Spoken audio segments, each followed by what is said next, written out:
অভিষেক বন্দ্যোপাধ্যায় চেঁচাচ্ছে, আমি কথা দিয়ে গেলাম, আমি কথা দিয়ে গেলাম। কে তোর কথার দাম দেয়? তোর কথার দাম তো বোঝাই যাচ্ছি। কে তুই হরিদাস পাই যে তোকে তোর কথা শুনতে হবে? না না, খুব বালু কাজ করে একেবারে ফাটিয়ে দিয়েছে, সম্বন্ধে কোনো সন্দেহ নেই। কিন্তু রেশন চুরিটা কে করেছে? ভালো কাজ করলে কেউ রেশন চুরি করে তারপরে যদি আদালতে গিয়ে বলে ধর্মাবতার আমি ভালো কাজ করেছি, ওসব বাকিরা সবাই হিংসায় জ্বলছে, তাহলে ধর্মাবতার ছেড়ে দেবেন?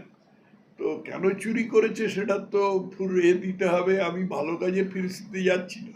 চরিত্র নিয়ে প্রশ্ন উঠেছে, তো আমি আর বলছি না, সেটার জন্য দীপক ঘোষের বইটা পড়লেই হবে, বা যদি শুধু নালিশের কথা জানতে চান তাহলে সোনালী গুহর বক্তব্যটা শুনলেই হবে। তারপরে মুখ্যমন্ত্রী সেই সার্জেন্টকে বলেছিলেন আপনাদের ধরে চাপকানো উচিত, যে ভবানীপুর থানায় আসামি ছাড়িয়ে এনেছিলেন, নিজে মুখ্যমন্ত্রী হয়ে গিয়ে আসামি ছাড়িয়ে এনেছিলেন। মমতা ব্যানার্জি পুলিশকে ঘৃণা করেন। মমতা ব্যানার্জি যখন উৎখাত হয়ে যাবেন তখন পুলিশ যে ওকে কি করবে সেটা ভাবতে আবার হৃদকম্প হচ্ছে। পিসিমণি একটু খোলসা করে বলে দিন যে অভিষেক কি ব্যবসা করে, সেটা কি কেনা বেচার ব্যবসা, না কনসালটেন্সির ব্যবসা, না কোনো শিল্পভিত্তিক ব্যবসা? একটু বলে দিন। যে লোকটার কোনো চালচুলো থাকার কথা নয়, যার কোনো টাকার উৎস সম্বন্ধে কোনো কিছুই জানা যায় না, তার একটা প্রাসাদের মতো বাড়ি আছে, তার এই লিপস অ্যান্ড বাউন্ডস থেকে কয়েক কোটি টাকা বা বেশ কয়েক শো কোটি টাকা ইডি বা সিবিআই বাজেয়াপ্ত করে নিয়েছে। কোথা থেকে এলো এই টাকাগুলো? একটু পিসিমণি বলে দিন। 500 টাকা তো 1000 টাকা গুঁজে দেওয়া তো মমতা ব্যানার্জিরই ধর্ম। মমতা ব্যানার্জি লোককে চাকরি দিতে পারছেন না বলে বেকার ভাতা দিচ্ছে। উনি কাকে বলছেন যে হাতে টাকা গুঁজে দিচ্ছে? উনি তো নিজেই টাকা গুঁজে দিচ্ছেন। কি আবল তাবল কথা, আমি কিছু মানে বুঝতে পারছি না। মমতা ব্যানার্জি হারের ভয়ে এমন উল্টোপাল্টা কথা বলছেন যে তার মানে এখন কোনো অর্থই হচ্ছে না। আমোদি প্রমোদি প্রভুরা নিজেদের চরিত্র ঠিক, বাবুরা নিজেদের চরিত্র ঠিক করো। কার চরিত্র নিয়ে প্রশ্ন উঠেছে? চরিত্র নিয়ে প্রশ্ন উঠেছে, তো আমি আর বলছি না, সেটার জন্য দীপক ঘোষের বইটা পড়লেই হবে, বা যদি শুধু নালিশের কথা জানতে চান তাহলে সোনালী গুহর বক্তব্যটা শুনলেই হবে। আমি আর এই নিয়ে বেশি নাম করতে চাইছি না বা প্রশ্ন তুলছি না। লেজে আগুন দিয়ে ঘুরে বেড়াচ্ছে, কে বিজেপি কে তৃণমূল দেখে দেখে আগুন দিয়ে নাম কেটে বেড়াচ্ছে। ওই তো বললাম যে আবল তাবল অর্থহীন কতগুলো মানে আব্রাগাডাবরা গিবারিশ বলে যাচ্ছে। মহিলার একেবারে হারের ভয়ে মাথা খারাপ হয়ে গেছে। এর কোনো মানে হচ্ছে কি? লেজে আগুন দিয়ে ঘুরে বেড়াচ্ছে, কে ঘুরে বেড়াচ্ছে, কোথায় ঘুরে বেড়াচ্ছে? কারো কারো হাতে 500 টাকা গুঁজে দিয়ে প্রচার করছে না ভিক্ষে দিচ্ছে। বিজেপি নেতারা কারো কারো হাতে 500 টাকা গুঁজে দিচ্ছে। 500 টাকা তো 1000 টাকা গুঁজে দেওয়া তো মমতা ব্যানার্জিরই ধর্ম। মমতা ব্যানার্জি লোককে চাকরি দিতে পারছেন না বলে বেকার ভাতা দিচ্ছে।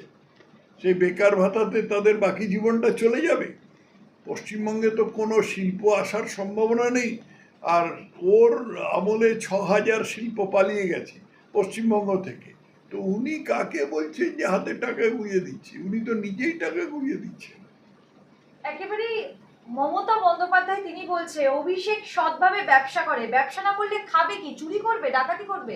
আপনি বলুন, অভিষেক বন্দ্যোপাধ্যায় সৎভাবে ব্যবসা করছে? কি ব্যবসা করে সেটা একটুখানি খোলসা করে বলতে আজ্ঞা হোক।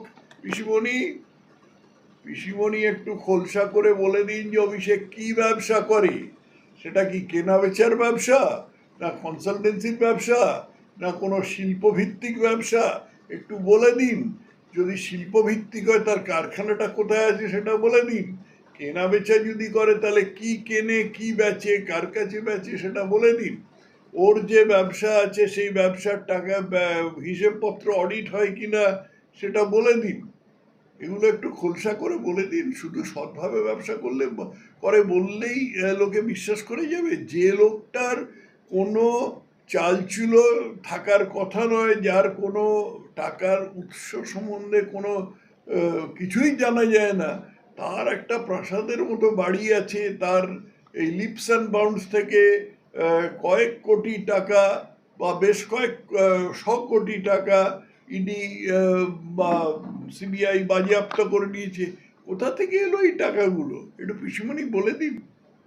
আমি কেন আঁকি সেটা নিয়েও হাজার রকম প্রশ্ন। আপনি কি আঁকেন দিদি? আমি নিজের চোখে দেখেছি। আমি যখন আপনার সঙ্গে আমাদের যখন জোট ছিল, আমি যখন আপনার সাথে মিটিং করতে যেতাম, তখন আপনি কি কাগা বগা আঁকতেন, আমার সামনে বসেই আঁকতেন। মানে আমি অত্যন্ত দুঃখের সঙ্গে বলছি যে সেগুলোকে কাগা বগা ছাড়া আর কিছু বলতে পারি না।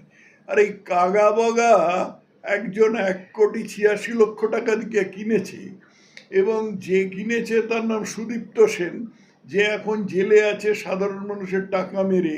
এটা একটু বুঝিয়ে দিতে পারেন? রেশন চুরি কে করেছে? জ্যোতিপ্রিয় মল্লিক করেনি? বালু থেকে ভালো কাজ কেউ করেনি। না না, খুব বালু কাজ করে একেবারে ফাটিয়ে দিয়েছে, সম্বন্ধে কোনো সন্দেহ নেই। কিন্তু রেশন চুরিটা কে করেছে? ভালো কাজ করলে কেউ রেশন চুরি করে তারপরে যদি আদালতে গিয়ে বলে ধর্মাবতার আমি ভালো কাজ করেছি, ওসব বাকিরা সবাই হিংসায় জ্বলছে, তাহলে ধর্মাবতার ছেড়ে দেবেন?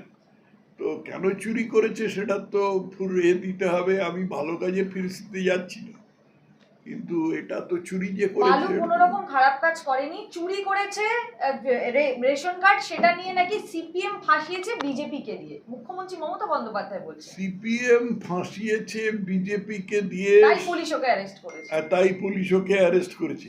এই সমস্ত কি বলবো, ফেয়ার স্টোরি, মানে রূপকথা আমাদের বিশ্বাস করতে বলেন। আমি বললাম না, মমতা ব্যানার্জির হারের ভয়ে মাথা খারাপ হয়ে গেছে, সেই জন্য অদ্ভুত কথাবার্তা বলছেন, অর্থহীন কোনো কাণ্ডজ্ঞানহীন কথাবার্তা বলছেন।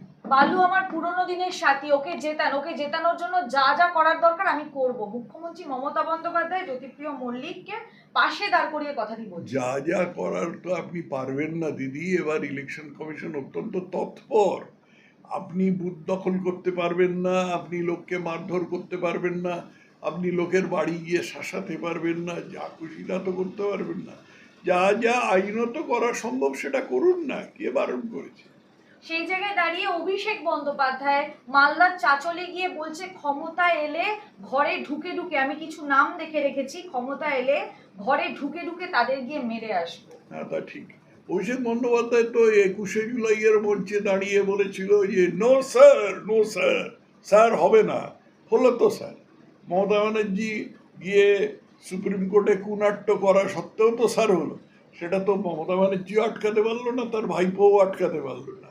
অতএব অভিষেক বন্দ্যোপাধ্যায়, কালকে আমি দেখছিলাম খানাকুলে গিয়ে অভিষেক বন্দ্যোপাধ্যায় চেঁচাচ্ছে, আমি কথা দিয়ে গেলাম। কে তোর কথার দাম দেয়? তোর কথার দাম তো বোঝাই যাচ্ছি। কে তুই হরিদাস পাইয়ে তোকে তোর কথা শুনতে হবে? স্যার একেবারে শেষ প্রশ্ন, 200 কোম্পানি পুলিশ পাঠানো হচ্ছে আমাদের উপরে অত্যাচার চালানোর জন্য, নির্বাচন কমিশনের ঝাঁটা নিয়ে দাঁড়িয়ে থাকবেন মহিলারা, পাহারা দেবেন, মুখ্যমন্ত্রী মমতা বন্দ্যোপাধ্যায় বলছেন। মমতা বন্দ্যোপাধ্যায় বলছেন যে পুলিশকে ঝাঁটা দিয়ে মারবেন, এ তো দণ্ডযোগ্য অপরাধ। উনি তো একটা দণ্ডযোগ্য অপরাধের উস্কানি দিচ্ছেন। লোককে, মহিলাদের বলছেন দণ্ডযোগ্য একটা অপরাধ করতে। দোলা সেন একবার এরকম করেছিল, পুলিশকে মারধর করেছিল।